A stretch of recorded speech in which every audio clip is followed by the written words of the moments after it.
Hello, everybody. My name is Jenna Nilo. I am the Director of Marketing and Outreach with Illinois Digital Educators Alliance. Thank you so much to everybody who could join us today. Special thanks to Claire and Amy from Eduplanet, who are going to take us through building from student strengths in the COVID era. And so I will turn things over to them in just a minute, just a few housekeeping items. So first of all, as you guys continue to say hi and tell us who you are in the chat, please continue to do that. Speaking of the chat, I do ask that you guys keep yourself muted throughout the presentation and probably just keep your camera off. I'm going to turn mine off in a second as well.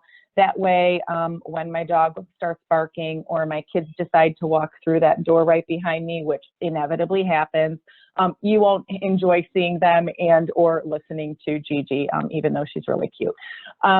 But so if you just do the same, cameras off and keep yourself muted. We do, however, very much welcome and encourage interaction. So please use that same chat feature to ask any questions, to make any comments. Claire is with us today from Eduplanet, and she is going to monitor that chat for Amy as she goes through her presentation. So she may interrupt Amy with the questions and we'll get those answered on camera. If we don't get them answered during the presentation, we'll definitely get everything wrapped up at the end of the presentation. If you have comments for people who've asked questions or suggestions or anything like that, please use that opportunity to go ahead and do that as well. As my colleague always says, the smartest person in the room is the room, so we definitely welcome that interaction. At the end of today's session, I'm going to pop back on and I will mention at that time that in that same chat window, I'm going to put the link for today's PDHs. So if you're looking for your PDH for attending live today, ISB does require live attendance, but I will be putting that link for the PDH in the chat window. It will be available till midnight tonight. So when you get it, click it, fill it out right away. And then that way you will get your certificate of completion and all that good stuff ready for your PDH. And I think I've said it all. So without further ado, I am going to stop sharing my screen, and then I'm going to turn things over to Dr. Amy Heineke and turn myself off. So thanks so much for coming today, Dr. Amy, and we're looking forward to this. Thank you, Jenna, and thank you all so much for being here. As we transition here, I'm going to go ahead and share my screen. All right. All right, can everyone see that okay? We're good? Yep, we're good. Excellent. All right, well, welcome all. Thank you so much for being here today. Before I get started, I just want to start by saying thanks to all of you. All of you are out in, whether you're at home or whether you're in the schools. I recognize all of the difficult work and the challenging and the onerous and the time-consuming work that goes into whether you're a classroom teacher or you're a school administrator or you're a district administrator. All of you are just maneuvering so many things right now, and to have you all here in this space to just take an hour to learn and to think about our practice more critically, I think says so much about who you all are. So thank you, and we see you and all of the good things that you're doing for your students in this crazy time. So when IDEA and Eduplanet came to me and asked if I could do a webinar, I started thinking about what might be most valuable right now. Given the fact that we are in the midst of this pandemic, unlike any of us have seen before, but also really thinking about our marginalized group of students, which are our emergent bilingual students. And I'm going to use the Illinois term. Illinois recently shifted from English learners to emergent bilinguals, which is a great shift to really emphasize the assets that students bring in, right? Not really focusing just on English, which can often kind of conjure up a deficit-based perspective. That's my area of expertise. That's all I do is think about our work with emergent bilingual kids and how we can maintain that rigor and that meaningful facet of our instruction while scaffolding it and making it accessible for kids. So there's so much there, right? That's a master's degree right there. So when really thinking about what I could do in about 40 to 45 minutes, I kind of bit off this small little chunk that I hope you all find helpful to really just start thinking about how we can shift the way that we think about our emergent bilinguals to a strengths-based approach. typically approach teaching emergent bilinguals from a deficit-based approach, not because of anything particular to any one of us, but because of that's how our institution is set up. It's set up to think about kids as being different or being at a deficit for not having the dominant language. And so shifting to think from a strengths-based approach is really pushing back against this kind of systemic bias that's in our system. This becomes even more important with this age of COVID, because we're all thinking about what our students have missed, right? We've been doing this since March. You know, kids are missing time in classrooms. Kids are perhaps not getting everything they can from a screen. There's obvious inequities that exist between internet access and computer access, which may weigh more heavily on our kids from immigrant backgrounds and who are still learning English. So that deficit-based tendency can become even more exacerbated with this age of COVID. So just taking these next 40 minutes or so to kind of reframe our thinking around focusing on students' strengths that they bring to the classroom, not where those deficits might be, and then also giving you some very tangible practices that you can think about in your instruction right now. Because I'm a former classroom teacher. I always hated, even in the short webinars, not walking away with some sort of ideas. So we're going to grapple with some ideas, but also really give you some tangible practices to think about to really focus on strengths in your classrooms, whether you are back in the classroom in kind of a masked and distanced format, whether you are teaching online, or whether you're doing a hybrid of both.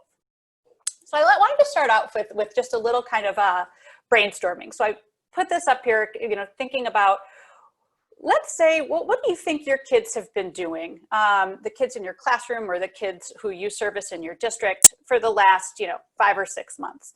And I know my child is not old enough, is not school age, but my nephews are. And one of the things that both of my sisters are just like, oh, these video games, right? Like, this is what my kids have been doing for so long. And oftentimes when we think about, oh, these kids are just doing video games, we think about it from a deficit-based perspective, right?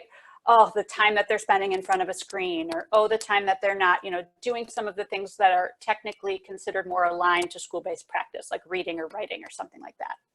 But shifting to kind of think of it from an asset-based perspective, there's so much research that supports what video games do for kids. The American Psychological Association just came out with a report in the last year or so that talked about all of the kind of merged all of the research together to talk about video games providing learning, health, and social benefits. So some of the things that the report highlighted: video games strengthen cognitive skills such as spatial navigation, reasoning, memory, and perception. Video games enhances problem solving, so especially those done in role-playing games. And that has actually, research has shown that specifically transfers over to problem-solving activities in classrooms and schools. Kids who played video games had enhanced creativity, cooperation, self-esteem, self-efficacy, resilience, learning to cope with failure.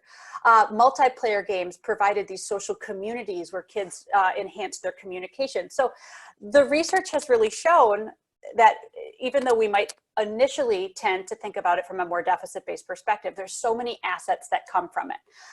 My mentor at Arizona State University, he was my dissertation chair, Jim G, has actually written books about this, about how we can learn about kids learning and literacy from video games. And so that's kind of what I want to do in the next little bit that we have of the time that we have together, is just shift to think about, what have kids been up to over these last few months? And how can we instead shift and think about this from a strengths-based perspective and really bring some of those things into our classroom instruction, rather than what we typically might tend to do of think like, oh, this is what they've been doing.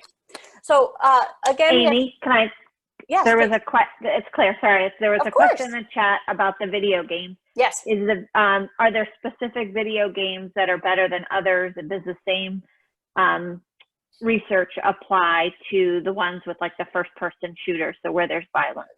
Totally. I think that's a really great question. I'd be happy, when we get into the discussion part at the end of the session, I will find that APA link to the actual article with the research studies cited.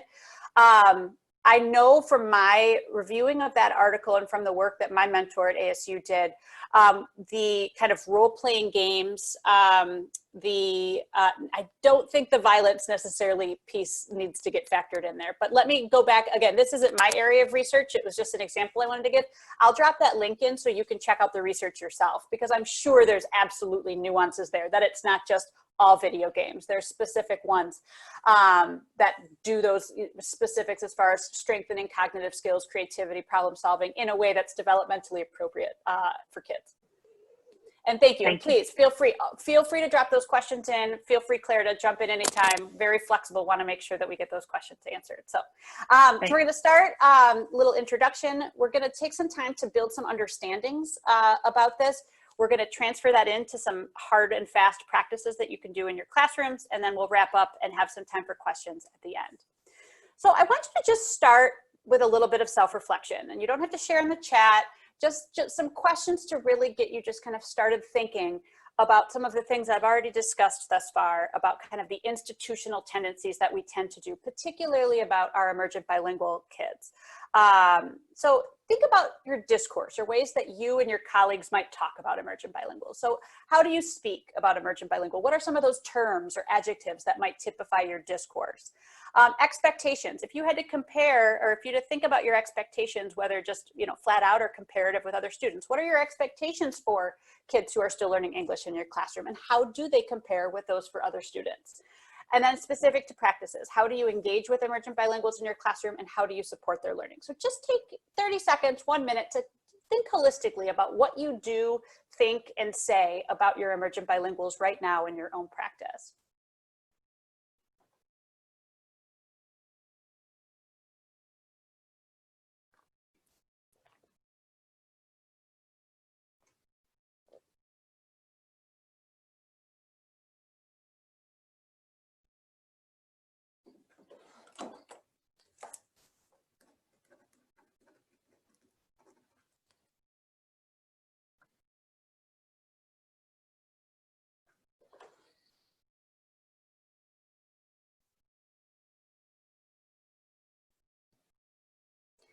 So I'd like to start with these questions just to get you thinking about some of your own experiences. You know, it's a critical self-reflection. And again, I started off by saying, and I want to repeat this, and I'll probably repeat it again, that if, as we go through this session, we're going to be really talking about, you know, shifting to take an asset-based perspective on emergent bilinguals. That's presuming that we often approach the kids with a deficit-based perspective. And if you realize that as you're reflecting, that's okay. It doesn't make you a bad person or a bad teacher. This is truly set up in the institution that we're made to think in a deficit-based perspective about kids who are still learning English. And why I like to start with the self-reflection is to just become cognizant of things that we might not even realize that we do. So, you know, ways that you might speak about kids, focusing on, you know, what they don't do or what they can't do, or, you know, lowering expectations. You know, those are common practices that we often see because of kind of the institutional approaches. So one of the things that we want to just start off by doing before we move into some hard and fast practices is just think about disrupting the need to disrupt some of those stereotypes and assumptions that might influence our teaching of emergent bilinguals. Most of those being the notion of that students come in at a deficit, right? Because they do not yet have proficiency in the dominant language of schools, that they are somehow at a disadvantage or have, you know, a deficit that needs to be filled, right? Recognizing that kids come in with amazing backgrounds and resources in other things is kind of that shift to the asset-based perspective. We can really shift to the asset-based perspective when we embrace students' unique cultural and linguistic resources. Yes, kids might come in without English proficiency. Yes, kids might come in without some of that mainstream cultural background knowledge that we ourselves came into school with, or that we know that our, you know, English dominant kids who were born in this country come in with. But that doesn't mean that they don't bring amazing resources in that can support our learning. And then finally, maintaining high expectation for learning across all content areas. So one of the things that we've done for years in EL education, this has been my area both for teaching and research and teacher preparation for 20 years. I mean, this is, when I came into the field, it was very much simplify, simplify, simplify, right? Emergent bilinguals can't do the same level of content. Emergent bilinguals cannot, you know, all of these deficit-based words. And instead of maintaining that same rigor and those same expectations, it was dumbed down, it was simplified, right? That's what we're trying to not do. We're pushing back against those common deficit-based perspectives, the faulty assumptions, the thought that students don't bring resources into the classroom, and the need to simplify, right? And so we'll talk through each of those. So first thing, the first kind of thing that we'll talk about is disrupting stereotypes and assumptions. So let's say I had you look at this photo and I said that there were 2 emergent bilinguals in this photo. Which 2 kids would you pick out? All right, now I do this because we often have an idea in our mind of who an emergent bilingual is. And recognizing that those assumptions are not necessarily accurate.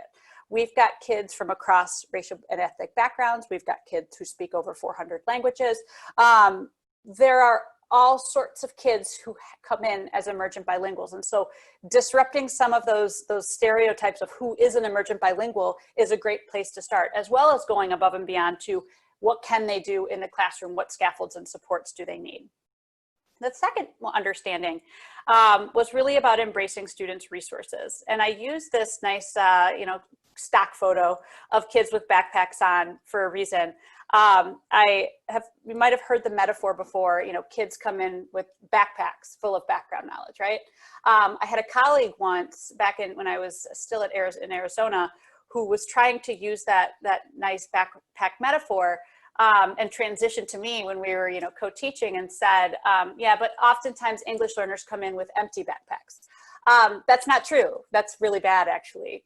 Oftentimes our emergent bilingual kids come in, they all come in with full backpacks. They just might be full of different things, right? Than what we're, what we came in with ourselves as students, or what we might consider, so-called mainstream kids come in with. So recognizing that every single child comes in with resources. There is no such thing as a background knowledge gap, because all kids have background knowledge. It's just finding ways to align it to what we're teaching in the classroom. So again, shifting from that deficit-based to asset-based perspective, which again, the institution sets us up to think in that way. So recognizing that this is much more of a systemic bias against students who don't fit into that kind of mainstream bubble, and recognizing like, yes, I have to dig a little deeper. I have to figure out what's in those backpacks, but there are indeed full backpacks that I can use in my classroom instruction.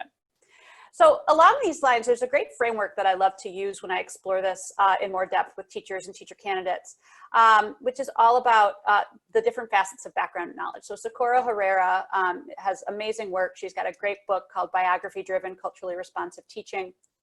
And she breaks background knowledge into 3 different categories. Funds of knowledge from home, which are those traditions and values, students' home languages. Prior knowledge from the community, so thinking about not just the home, but also out and about in the community, different support systems, parents, employment, etc.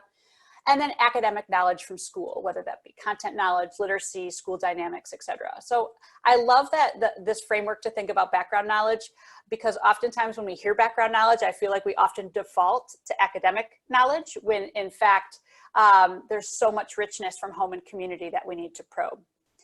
The third understanding that I wanted to get at before we got to practices was really thinking about the importance of expectations. So oftentimes when we come in with kind of the particular deficit-based assumptions or perspectives of kids, particularly emergent bilinguals, we often tend to lower our expectations for what they can do in the classroom, right?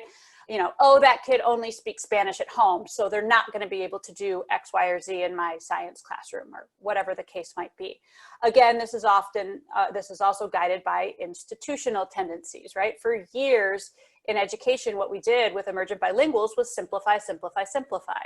Well, what happens when we simplify content is we're also lowering our expectations for students. You could see, if you see here on the graphic, this is just some makeshift graphic I put together myself to kind of make my point, where with our English proficient kids, we're maintaining grade level rigor, right? So as kids move from kindergarten to first to second to so on, they are getting the grade level rigor associated with each of those grade levels. Well, for our emergent bilinguals, we're simplifying the content and we're lowering our expectations. You see what that lower line does.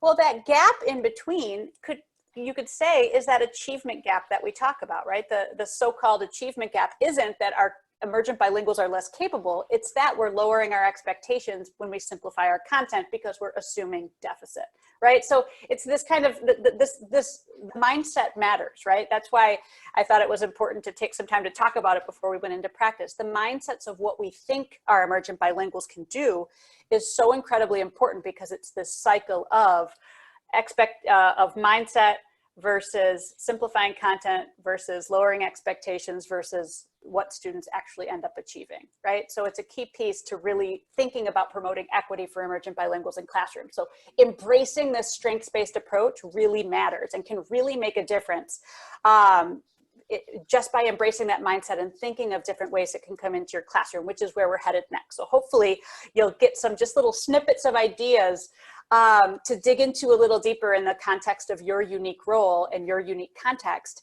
as to how you can really kind of build upon students' strengths, particularly thinking kind of in the age of COVID where we're at right now. So there's 3 related practices we're going to dive into. First one is thinking about how you can get to know kids and families and their experiences, right? Recognizing that to build on students' strengths is to first recognize students' strengths and where are some spaces and places that you can do that work. The second piece is really thinking about how to use classroom time to develop community and identity around those strengths. And I'm going to give some examples using some of my favorite culturally relevant literature as places to start conversations and have kids share. And then the third piece is really incorporating strengths into the classroom. I think one of the things that we often do when we talk about like students' funds of knowledge, for example, for those of you who have had that, heard that term before, it's very common when we talk about emergent bilinguals. We talk about it, right? Like, yes, kids come with full backpacks. They come with funds of knowledge. And we often stop at that recognition or even stop a step further when we talk about figuring out what those funds of knowledge are. What we also want to do is find ways to truly weave this into our disciplinary instruction, right? So it's not just, oh, hooray, pat on the back, you bring things in from your classroom. It's, no, I really value the things that you bring into the classroom to the point that I want to make them central to what we do in our classroom practice. And to me, that's something, there's been a lot of talk in educational circles with the pandemic of this is our opportunity to re-envision education, right? Of course, we're all just too damn tired to re-envision education at this point, right? We're just trying to, stay on Zoom and not lose our minds. But I do think that this simple notion of recognizing student strengths and saying we can't focus on deficits because you know what? We're all just going to lose our faith in humanity because we could go on and on about all the deficits from what's been happening over these last 8 months. If we can truly shift and embrace kids' strengths and make it a central feature of our curriculum, use those strengths to springboard kids' achievement, then that truly is just a small way that we could re-envision education, right? Instead of saying this, I'm a 5th grade teacher and I'm going to teach the 5th grade curriculum, it's saying, let's take all of those rich assets and resources that my kids bring into the classroom and make that our starting place, that we start to learn the standards, etc. So anyway, it's not going to happen in the next 20 minutes, but again, I wanted to share my ultimate vision of where I'd like to see some of this work about strengths-based education go, and the opportunity that I think it might have as we're trying to figure out ways to kind of close the gaps that we're seeing from pandemic and distance-based learning. So let's start with funds of knowledge from home. So I'm going to use kind of the three facets of Herrera's framework to talk about just some examples of getting, when we think about getting to know students' background knowledge, what are some things that I'm talking about specifically in this age of COVID? So for example, when we talk about funds of knowledge from home, we're talking about things kids are doing with their families, things that they're doing at home. So a lot of kids have at-home responsibilities and activities, particularly kids from immigrant backgrounds, right? They're doing things related to childcare, animal care, cooking, cleaning. They play integral roles in their households. How can those be woven in and valued in our classroom instruction? There's also things that family members are doing. There's some incredible research about how some of kids' best and most rich knowledge that they bring in is based on what their parents do, because that's what they see directly. That's what they hear the most about. So, what are they learning from family members' expertise and interactions? Construction, repair, medicine, family traditions, activities, right? What are some of those very rich funds of knowledge that might be tapped into in our disciplinary instruction? Language. So language is a key one. I can't emphasize enough. I'll probably say it 5 more times in the next 20 minutes. Students' home language is the most incredible asset that they bring into the classroom. It is never a deficit, right? Even if we are not teaching in bilingual classrooms, even if our outcomes are not in that home language, students' home languages are their #1 asset and should be treated as such in the classroom. Other things with language, though, in addition to whether they're doing it in English or in another language, if they're taking care of siblings, the way that they're scaffolding and using their language, storytelling, singing songs, all of these things have been enriching their language across the last 8 months in their homes. Doing different things with literacy, video games as a form of literacy, social media, numeracy, telling time, cooking, baking, setting the table, little things that they do every day, just reframing those to think about what are some of the academic tools and approaches and concepts that they're using that I could bring in and value and use as a springboard in my instruction. Things related to STEM. You know, I know a lot of us have been trying not to just be stuck in our homes, going out and doing nature walks, helping parents or family members with things like appliance repair, construction, even just basic household products that they use, right? Looking at the different things with regard to the chemical construction. There's so many different things that we could think about in the constructs of home that could be used as springboards for our instruction to really value what the last, 8 months that kids have been at home a lot. Prior knowledge from communities is that second facet of Herrera's framework, and really thinking about these last 8 months of all that's been going on in the world around us. And, again, we could think about this from a deficit-based perspective and think about like, man, the stuff our kids have had to live through and had to grapple with over these last 8 months. Or we can shift and think about it from an asset-based perspective and say, these are some incredible things that kids have lived through. They've learned so much, and how can I bring those into my classroom to deepen and enrich and springboard learning? So I think about things related to the fight for racial justice and the Black Lives Matter movement. I think about things related to the pandemic. Think about all of the scientific concepts and discourse and vocabulary that we all know now that we didn't know 8 months ago. Recognizing that as an asset that can be brought into the classroom.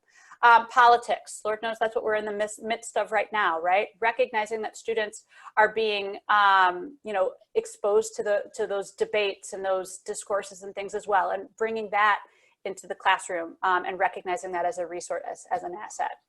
Other community experiences, a lot of, with kids not in schools, a lot of kids have been doing more things with friends, social outings, sports teams. Some kids have been involved in protests, recognizing some of those broader experiences and thinking about those as assets that can be brought into classroom instruction as places to start deeper conversations, whether that be in social studies or otherwise. Neighborhood networks, extended families, churches, organizations, sometimes those community sources play just as key of a role as family members when we're talking about, deeper sets of expertise. Bilingual speech communities, recognizing the in-depth and nuanced uses of language that kids have been involved in, whether that be in their home language, whether that be translanguaging and translating between both languages, and recognizing that as an asset for the incredible asset that it is. And then third and finally, again, is academic knowledge. And I think that we're pretty good at knowing academic knowledge from schools. To really kind of put it in the COVID particular perspective, I want to think about distance learning over the last few months as an asset, and what have kids developed as resources that we can tap into in the classroom. I think we've all become better versed at different technological aspects of learning, and how can we tap into those and use those to enhance our instruction, particularly in difficult times when kids might still be masked and distanced in classrooms and we can't do some of the same rich interactions that we might be used to. So thinking about some of those technological platforms that they are more well-versed with now that could be used to enhance instruction, and building from those kind of sources of expertise that kids have been able to develop. So whether it's Edmodo or Bitmoji or Google or Seesaw or Zoom or Marco Polo or virtual parties or whatever it might be, recognizing those as assets, right? Embracing that expertise in the midst of what we've had to do for online learning.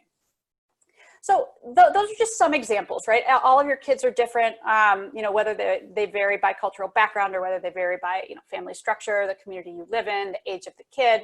But that's just, those hopefully just gave you some different ideas to be like, oh yeah, you know, my kid, I do know that some of my kids do this, or I do know that a number have been involved with this. And, you know, that's the place to get started, is to get to know what some of their experiences have been in homes and communities and with online schooling. So you recognize some of those spaces and places that you can bring those into your classroom practice. So, you know, the first place to start is just figuring out what some of those things are, right? So, you know, getting to know kids and families, whether that be through a conversation, through an email, through a Zoom, you know, just tell me some of the things that you do at home. What are some of the things you do as a family? What's important to you as a family? For kids, what are some of your responsibilities at home? For parents, you know, what do your kids learn from different people in your home? Trying to get at some of those really unique sources of funds of knowledge and prior knowledge that you might not readily know. Particularly since we started this school year in a very odd place, right? Whether you're in person in masked and distance classrooms, or whether you're online and haven't maybe had some of those same opportunities to get to know kids in a more you know, in-depth way. So figuring out some different ways to collect that data and information. All right, so that's kind of step one as far as a practice goes, is how can I first recognize these different sources of background knowledge and resources that kids bring in, and then how can I go about figuring that out in the best way for your particular role and context. The next kind of related practice that you can take away is how can we really bring in these resources and assets to develop community in our classroom and to develop students' identities. And so I like to look at this from both a lens of culture and a lens of language. So, you know, the first graphic here is kind of emphasizing that all students bring in unique cultural backgrounds, but also students bring in different linguistic backgrounds. And so when we're thinking about our emergent bilinguals, those are often the two lenses that we take. So one of the things when we talk about developing community and identity is thinking about how you can use students' backgrounds and use students' interests as a means to enhance kind of positive classroom culture and community. The resources that kids bring in are not just great for you to know, it's great for everyone in your classroom to know, to really give that sense, to start building community, to build respect for one another, to build rapport, to build worldviews, right? And so, you know, we're talking about both culture and language when we talk about our emergent bilinguals. When we take this asset-based approach, we're really seeking to value students' rich cultural identities and the homes and the communities that they come from and the background knowledge associated with it, but also their home language and literacy practices. So to kind of, I wanted to really make it kind of hard and fast about ways that you can do this in your classroom. And I'm a huge fan of culturally relevant literature. Claire will talk in a second about some of the Eduplanet modules that are available to kind of deepen your learning about culturally and linguistically diverse students. There's a whole an entire session on culturally relevant literature. To me, it's one of the easiest ways to take this asset-based approach and engage kids in a really meaningful way in classrooms, regardless of what grade that you teach. So I thought I'd bring in an example here of some different culturally relevant literature to really get at, you know, this strengths-based approach in building community and identity.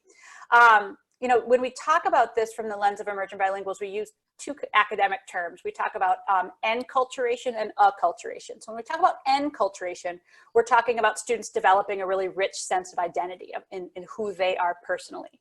When we talk about acculturation, we're talking about students kind of developing a sense of belonging and seeing themselves as a larger community. And both of those are integral when we talk about like social emotional learning, academic achievement, particularly for emergent bilinguals. So I picked two texts to kind of give an example of each. So this first one, Cora Cook's-Ponceet, is very much an enculturation or an identity development, right? So selecting texts that you can read in your classroom where kids can see themselves, right? Where there's very unique nuances of their cultural background knowledge, and they can specifically see themselves and start to really recognize and value the assets and resources that they bring in.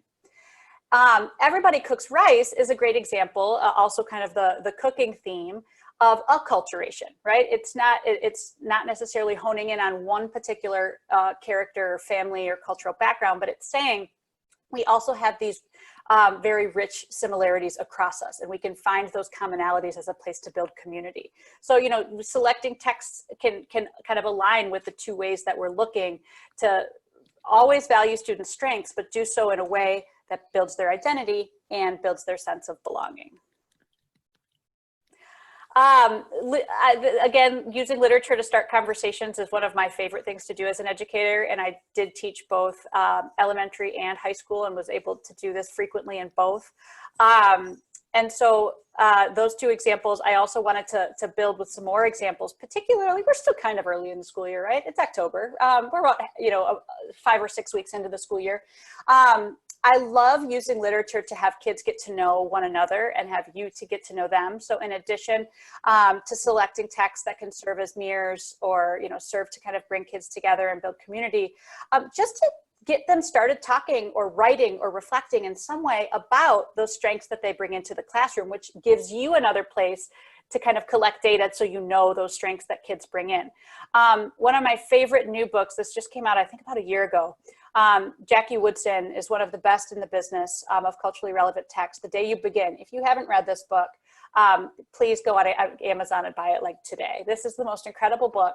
I can't help but crying like every time I read it, like crying tears of joy, because it's exactly what everything I teach is all about, right? It's basically like the first day of school, kids come back from the summer, and everybody did different things, right? Some people traveled, some people did this, some people did that, but this particular protagonist was home taking care of her little brother. But the book is all about, as they're sharing out in the classroom, they're recognizing that what everyone did was incredible and was valuable, and they're finding connections across one another, which is basically what we're talking about in this session, right? So the book is like such a microcosm for everything that we're talking about in this book, or in this webinar. For older students, for those of you, I'm just going to make the assumption that most of you are familiar with The House on Mango Street. If you're not, it's definitely a put on the reading list. It's a well-known kind of a pinnacle text, particularly in Latino literature. It was actually based on the experience of the author, Sandra Cisneros, growing up in Chicago. So for those of you who are teaching in the Chicago area. But I love this book for older kids too. It has a series of vignettes, and they're all home and community based. So it's all of Esperanza's experiences in her home and in the community. So reading those vignettes aloud, or having kids read them in lit circles, gives a place for kids to reflect on their own experiences in homes and communities, to then be able to bring them to share with you and the class. And again, it gives you a place to start collecting data on what those resources are, so that you can then bring them into the classroom, as well as giving kids a chance to get to know one another and build those connections and communities. All right. So last but not least, related practice number 3 is all about incorporating these strengths into the classroom. And as I said, when we started the webinar, this is to me is often where the work stops, where it's like, okay, sure, kids bring in resources from the classroom, from home and community. Okay, sure, I need to figure out what those are. But oftentimes then we don't necessarily really think about how they can be used to drive what we do in our classrooms. We want our students' experiences to be central, right? It's not like, oh, I've got to teach this curriculum, or I've got to teach this standards. What we're really doing is teaching students. And yes, of course, we have to teach the curriculum and have to teach the standards, but how can we start and resituate? So instead of going to the standards or the curriculum first, we go to the students first. And we start with what those strengths are, and we figure out ways that we can use those strengths to drive our efforts to get kids to the standards and to facilitate their learning with the curriculum. So of course, that is, I don't have the one tried and true answer that I'll be able to give you as to how to do that in the next, 2 minutes. But it's something I kind of challenge each of you to think about in your own unique context, because I saw in the chat that you're coming from, different grade levels, different, positions in your school. So just kind of thinking critically about that point, right? About, all right, so here we are, we've got the kids in our building. Here's some things I know that they bring in as far as strengths and backgrounds. Here's some ways I'm going to go about figuring out what those strengths and backgrounds are.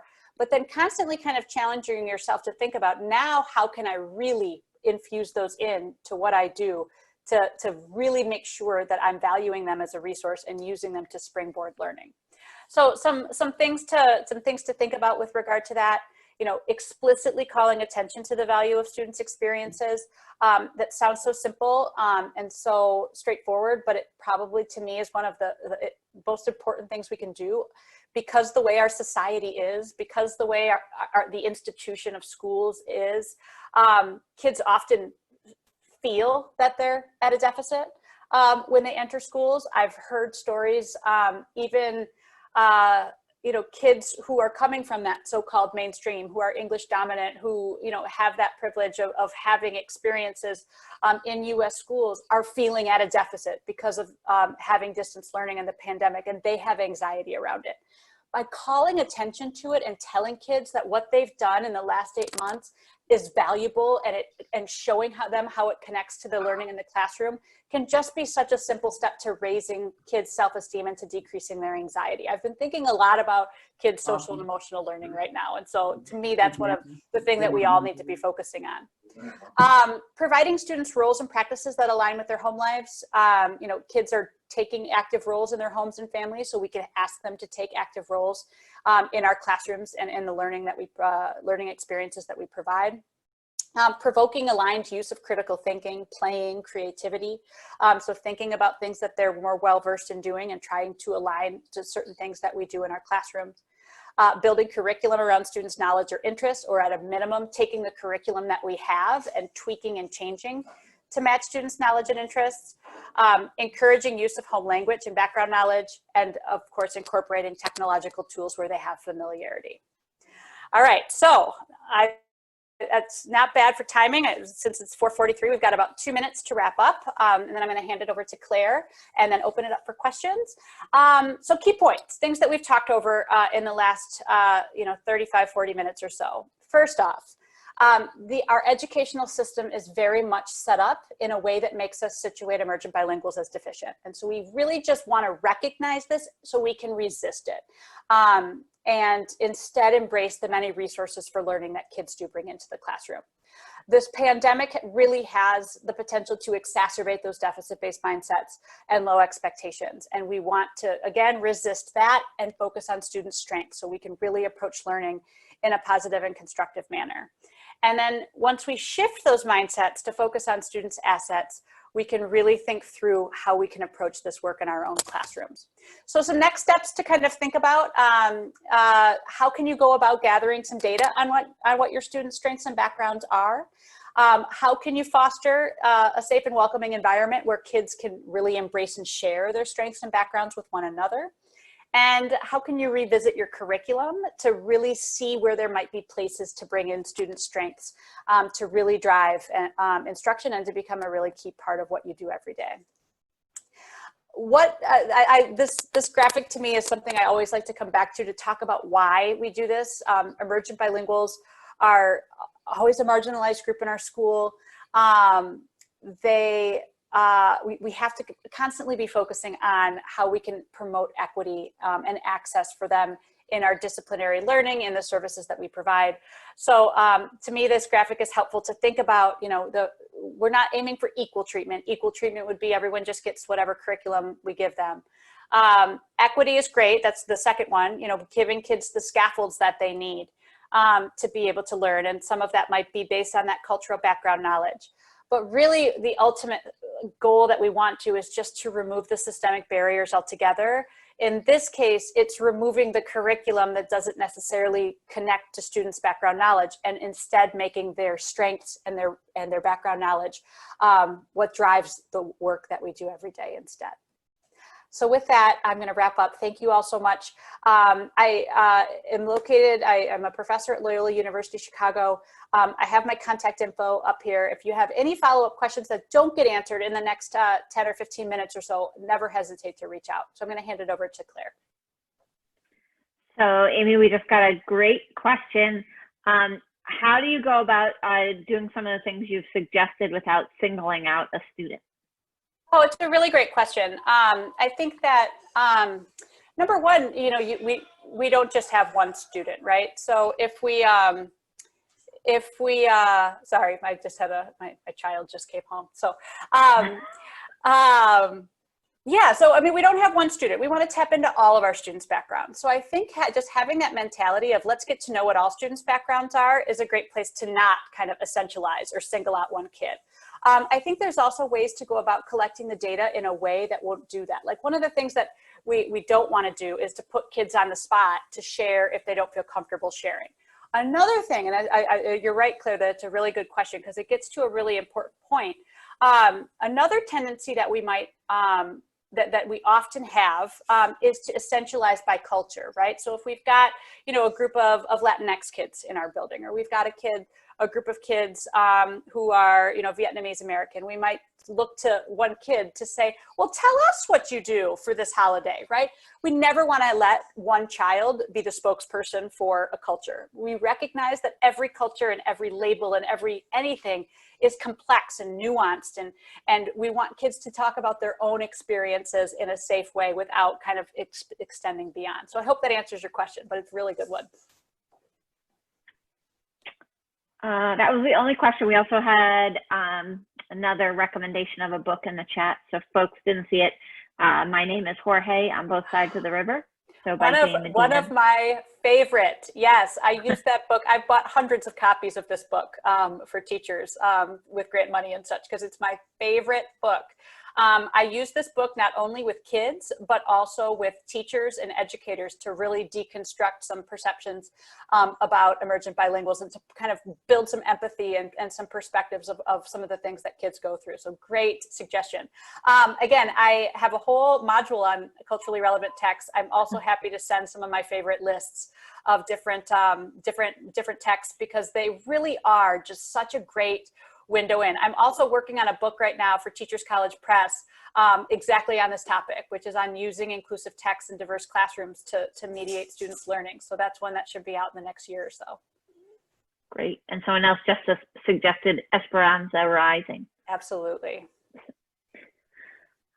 We'll go back to the chat. I'm going to just share my screen for a minute and talk a little bit about our partnership with Amy and where you can extend your own learning.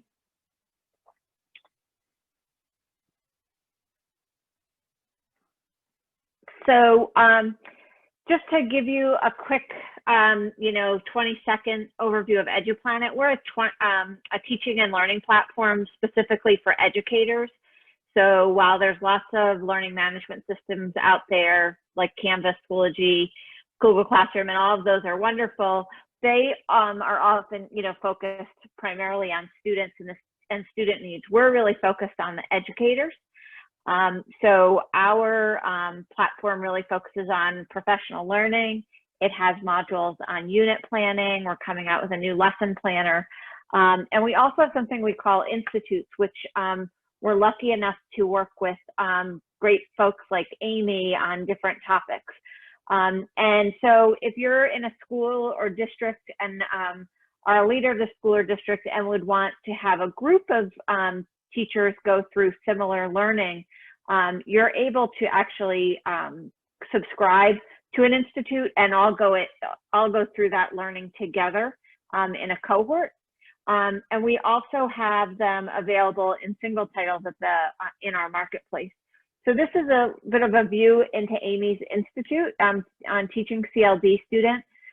She talked about there's different titles. So there's different learning paths within an institute.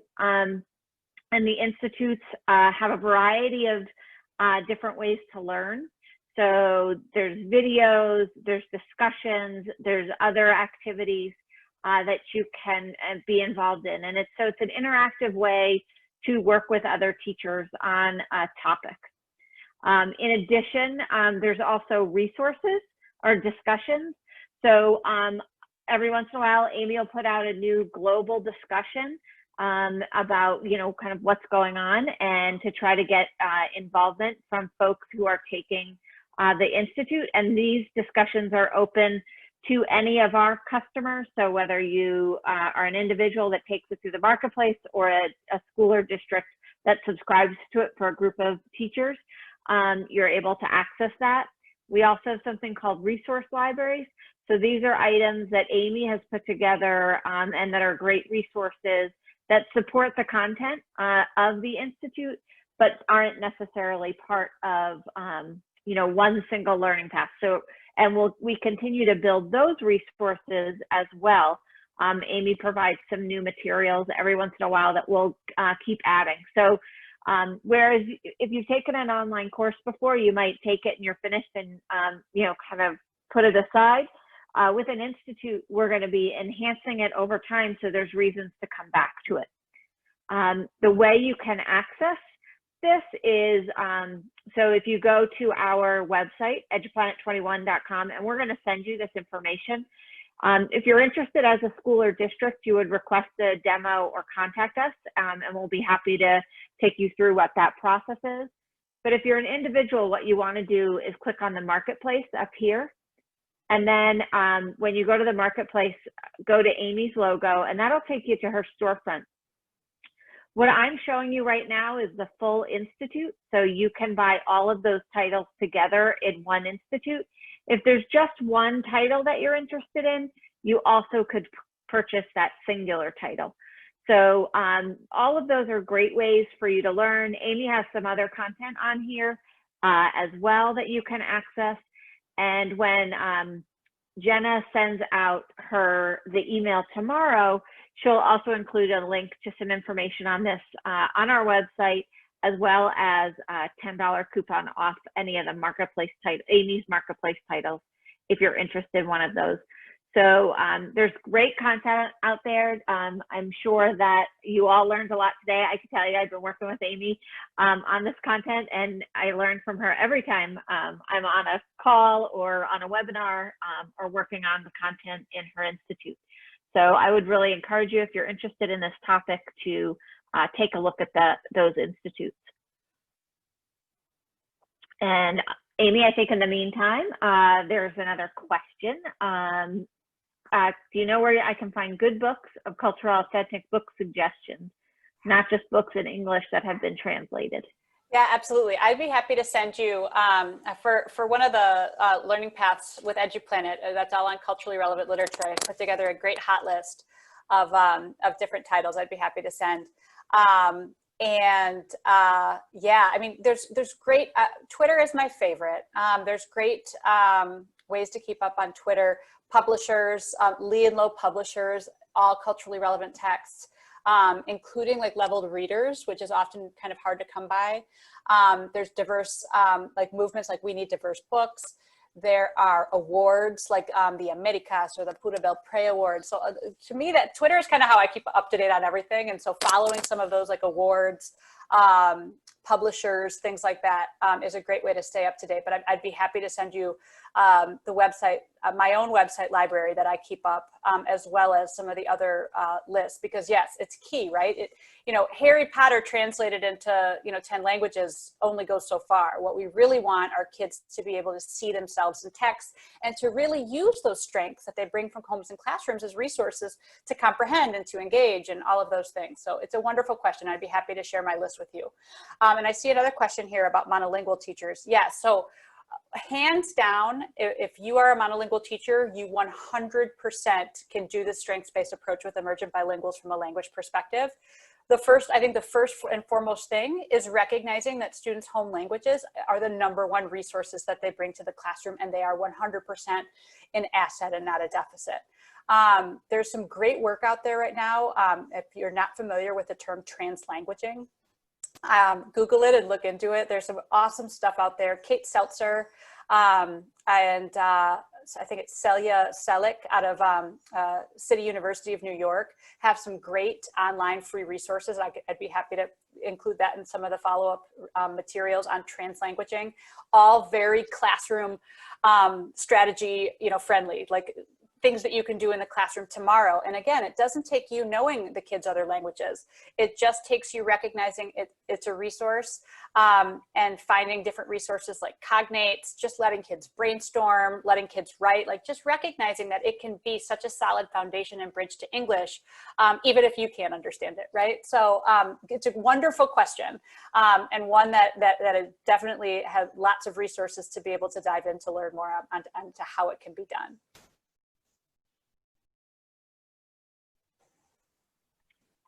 Amy, I just want to thank you on behalf of Eduplanet for doing such a great job. And I think Jenna is going to wrap some things up for us.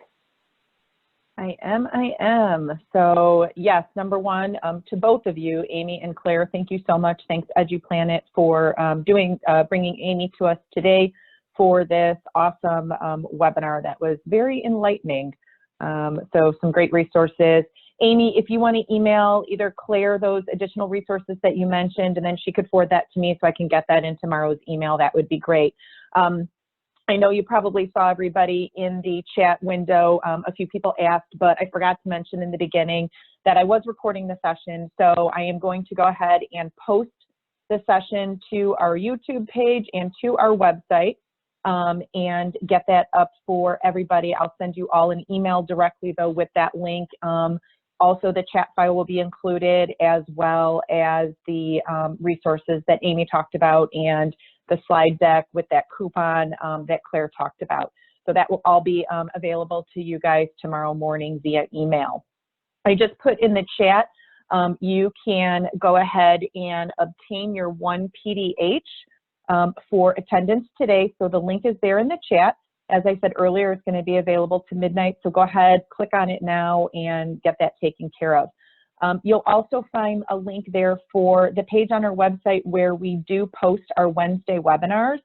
And so every webinar that we have on Wednesdays goes to that page, and it links to the YouTube page where they're all posted. But this way you can find webinars that we have run in the past.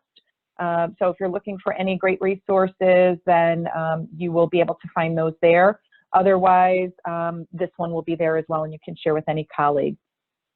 We also host many, many events throughout the year. So if you want to look for future webinars, workshops, anything that we're running, we have on our ideaillinois.org/calendar webpage. So you can definitely check there.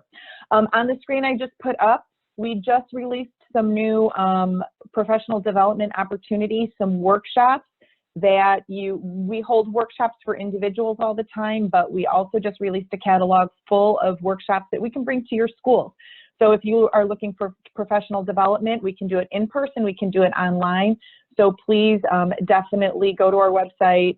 Under the Learn tab, there's a PD Ideas, it's the very first one, and go check out that catalog and see what we can bring to your school, your staff, your faculty, however that works out. We also just launched some IDEA online courses, and so you can earn an IDEA Certified Educator badge. We have a variety of topics available. They are actually in that same catalog I just mentioned, but also under that PD Ideas Learn tab, you'll be able to find that information as well. And then last but not least, it's almost time. We have 5 days left for presenter proposals. If you're looking to present at IdeaCon, and please, we would love to have you. We are joining forces with TCEA's conference this year, and we're going to be doing a hybrid month-long conference. So there's going to be so many resources, so many opportunities for amazing learning, and more information obviously will continue coming out on that as we continue to muddle through this whole COVID thing and what that's going to do to how everybody's conferences are looking. So we will continue to update everybody as we know more, but we do know that we have joined forces with TCEA to offer everybody an entire month of learning and bringing in insights from a different part of the country. So, I mean, you're going to expand your PLN and get so many opportunities to meet and get resources and opinions from, you know, an entirely different set of educators. So presenter proposals are due next Monday, but registration is open, and we would love to definitely have you there. So that's it. We're at the top of the hour. Thank you so much, everybody. I will hang tight for 1 or 2 more questions. If anybody has them, please go ahead and throw those in the chat. Otherwise, again, Amy, Claire, thank you so much for joining us today, for bringing this great information. Everybody else, thank you for joining us, and hopefully we'll see you next time.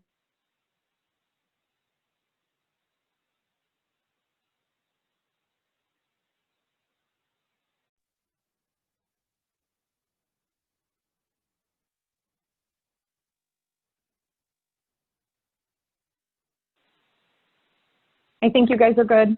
looks like everybody's kicking off. Thanks, So Amy. It was thank you great. so much. Thanks, everybody. I appreciate it. Yep, you did awesome. So thank you. And like I said, email those resources to Claire, and then I'll do Claire, that you right can now. just forward that to me. And I generally try and get the email out between 8 and 9. So just anytime, Perfect. Claire. Yep, I'll send it right now. Great. Awesome. Thanks. Bye. Thanks so much. Thanks, Bye-bye. guys. Have a good one. Bye-bye. You too.